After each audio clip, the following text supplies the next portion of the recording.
Hello दोस्तों, HCL share के बारे में बात करेंगे। क्वार्टर 3 के नतीजों के बाद शेयर प्राइस गिरा हुआ है, उसके बारे में हम बात करेंगे। क्या कुछ चिंता होनी चाहिए इन्वेस्टर्स को?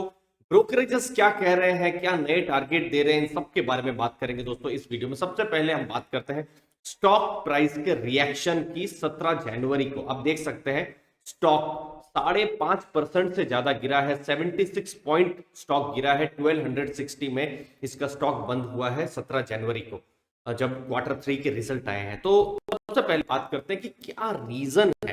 तो देखिए, रीजन अगर आप एक चीज में देखें तो वो है मार्जिन्स। मार्जिन्स एक बहुत बड़ा रीजन है। आपको मैं बताता हूं ये मार्जिन के बारे में क्या है। ये देखिए, ये है क्वार्टर 3 का रिजल्ट, ठीक है, क्वार्टर 3 FY22, ठीक है। रेवेन्यू आप देख सकते हैं 22,331 करोड़ का है, ठीक है। अब उसमें से ये वाला पार्ट आप देखिए, अर्निंग बिफोर इंटरेस्ट टैक्स, ठीक है, वो है 4,251 करोड़ का। मतलब ने जो रेवेन्यू किया 22,000 करोड़ से ऊपर का, और उसमें से आपने कमाया जो भी टैक्स से पहले आपने कितना कमाया, 4,251 करोड़, और बाद में आपने टैक्स देके फाइनल आपके पास प्रॉफिट इतना आया। अब ये वाली जगह को हमको ध्यान में देना है। ये है मार्जिन्स, और मार्जिन्स है 19% का मार्जिन है, मतलब रेवेन्यू का 19% अर्निंग बिफोर इंटरेस्ट टैक्स। अब ये अगर आप क्वार्टर ऑन क्वार्टर देखेंगे तो ये बढ़ा है, ईयर ऑन ईयर थोड़ा सा कम हुआ है। दूसरी चीज, अगर ये पॉजिटिव में रेवेन्यू जो है क्वार्टर ऑन क्वार्टर ये बहुत बड़ा इंक्रीज हुआ है, 8.1%, और अगर आप देखेंगे 7.6% रेवेन्यू ग्रोथ कांस्टेंट जो करेंसी है उसमें भी हुआ है।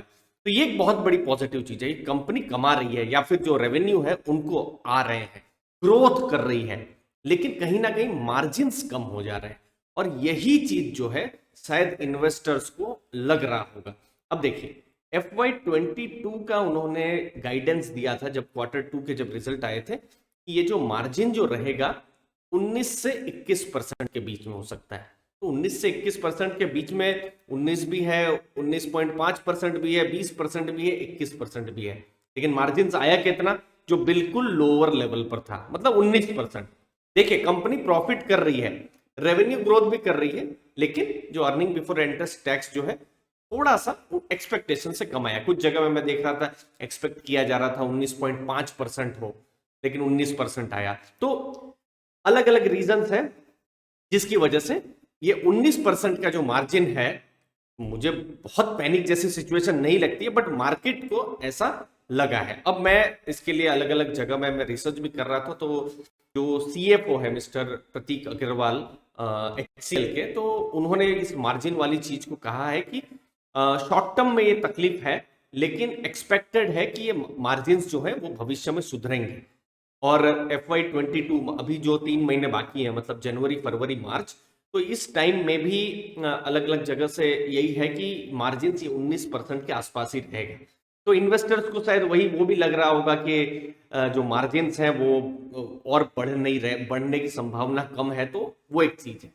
अब देखिए, मिस्टर अग्रवाल का कहना है कि हायरिंग जो है उन्होंने बहुत सारी की है, नए जो एम्प्लॉयज है बहुत सारे लिए हैं, और नए एम्प्लॉयज प्रोडक्टिव होने में टाइम लेते हैं, क्योंकि कुछ 2-4 महीने तो ट्रेनिंग में ही चले जाते हैं, उसके बाद प्रोडक्टिव होते हैं, उसके बाद रिटर्न ऑन इन्वेस्टमेंट आना शुरू होता है। तो इसका जो असर है या पॉजिटिव असर है वो फाइनेंशियल 23 से आना शुरू हो जाएगा। और अभी तो 19% का ही या उसके आसपास का ही मार्जिन रहेगा, लेकिन अगले क्वार्टर में या फिर जब फाइनल रिजल्ट आएगा Q4 के बाद, एनुअल पूरे साल का जब रिजल्ट आएगा, तब अगले साल के लिए मार्जिन दिया जाएगा। बट फिलहाल 19% का मार्जिन है जो रियलिटी है। अब अलग अलग ब्रोकरेज हाउसेस ने देख सकते हैं, क्रेडिट स्विस ने 1450 से 1650 उन्होंने टारगेट प्राइस को रेज किया है। उन्होंने जो रेवेन्यू ग्रोथ है, जो मैं बता रहा था, रेवेन्यू ग्रोथ सॉलिड रहा है, उसको उन्होंने एक्नोलेज किया है। मार्जिन डिसअपॉइंट, सेम चीज। और क्वार्टर 3 जो सॉरी FY23 जो आने वाला है उसके लिए वेल पोजिशनड है HCL।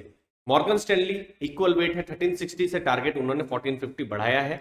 सेम चीज उनका भी कहना है, रेवेन्यू परफॉर्मेंस सॉलिड रहा है, लेकिन लैक ऑफ पॉजिटिव रिवीजन है ऑफ प्रोडक्ट्स रेवेन्यू गाइडेंस में। तो उसका एक चीज है, लेकिन फिर भी इंफोसिस और TCS के कंपैरिजन में ये पी रेशियो के बेसिस पे ये डिस्काउंट में ट्रेड कर रहा है। मतलब अगर आप पी रेशियो देखेंगे इंफोसिस TCS का, तो वो महंगे हैं, HCL सस्ता है। तीसरा नाम है नोमुरा का। बाई टारगेट प्राइस उन्होंने 1580 का दिया है। उन्होंने कहा रेवेन्यू पॉजिटिव सरप्राइज उनको मिला हुआ है, और हमने देखा ना किस हिसाब से रेवेन्यू बढ़े हैं। लेकिन सेम चीज यहां भी है उनका ऑब्जर्वेशन, मार्जिन जो है थोड़े से कमजोर रहे हैं। Strong comeback in products and platforms, ये रहा है नोमुरा का ऑब्जर्वेशन। जेपी मॉर्गन ने 1400 से 1500 का टारगेट दिया। उनका कहना है ग्रोथ टेक्स ऑफ, जो हमने देखा किस हिसाब से रेवेन्यू बढ़े हैं, लेकिन मार्जिन जो गिर रहे हैं उसको उन्होंने कहा है वॉच करना चाहिए। और मैं भी यही वॉच कर रहा हूं। आप इन्वेस्टर है तो आपको भी वही वॉच करना चाहिए। ये जो 19 से 21% जो कंपनी ने कहा है, अभी बिल्कुल 19% में आया है, तो Q4 में भी शायद उसके आसपास ही रहे जैसा लग रहा है वो। और गाइडेंस अगले साल का कितना रहता है, तो वो एक बहुत बड़ी इवेंट रहेगी Q4 का जो रिजल्ट है और उसमें जो मार्जिन का गाइडेंस है। यूबीएस नेगेटिव है, उन्होंने सेल की बात करती है और 925 का टारगेट दिया है। उन्होंने कहा कि रेवेन्यू में बीट किया है। देखिए सभी लोग ऑलमोस्ट एक कॉमन चीज बोल रहे हैं कि रेवेन्यू उन्होंने अच्छा किया है, लेकिन जो FY23 का जो ग्रोथ है उसके लिए एक्सेलरेशन है, उसके लिए लैक ऑफ एश्योरेंस है, ऐसा उनका कहना है। सिटी न्यूट्रल है, उन्होंने टारगेट को थोड़ा सा कम किया है, 1400 से 1385 का किया है। स्ट्रॉन्ग रेवेन्यू है। अब देखिए बिल्कुल एक पैटर्न है, सब लोग स्ट्रॉन्ग रेवेन्यू बोल रहे हैं और सब लोग ऑलमोस्ट सब लोग मार्जिन कंप्रेशन के बारे में या मार्जिन कम हुआ है उसके बारे में बात कर रहे हैं, और margin outlook needs to be watched. तो मुझे उम्मीद है आपको वैल्यू मिली होगी। डेटा के साथ मैंने समझाने की कोशिश की है कि क्या कारण हो सकता है मार्केट को, HCL को पनिश करने का। एक मार्जिन से एक बहुत बड़ा इशू है जिसकी वजह से शायद मार्केट ने पसंद नहीं किया है। बट अब मुझे लगता है कि जब Q4 के या जब भी अप्रैल में रिजल्ट आएंगे तो मार्जिन वाली चीज है जो एज एन इन्वेस्टर आपको देखना ही चाहिए। मैं तो देखता ही रहूंगा और आपके पास जो नॉलेज है, इंफॉर्मेशन है, पहुंचाता रहूंगा एनालिसिस करके। मुझे उम्मीद है आपको एनालिसिस और मार्जिन वाली जो चीज़ है आपको और ज़्यादा क्लैरिटी से समझ में आई होगी। आपकी कीमती समय के लिए बहुत बहुत धन्यवाद। और कौन से ब्रोकरेजेस का आपको लगता है टारगेट पहले आएगा, जरूर कमेंट सेक्शन में बताइएगा। धन्यवाद आपके टाइम के लिए। Thank you very much.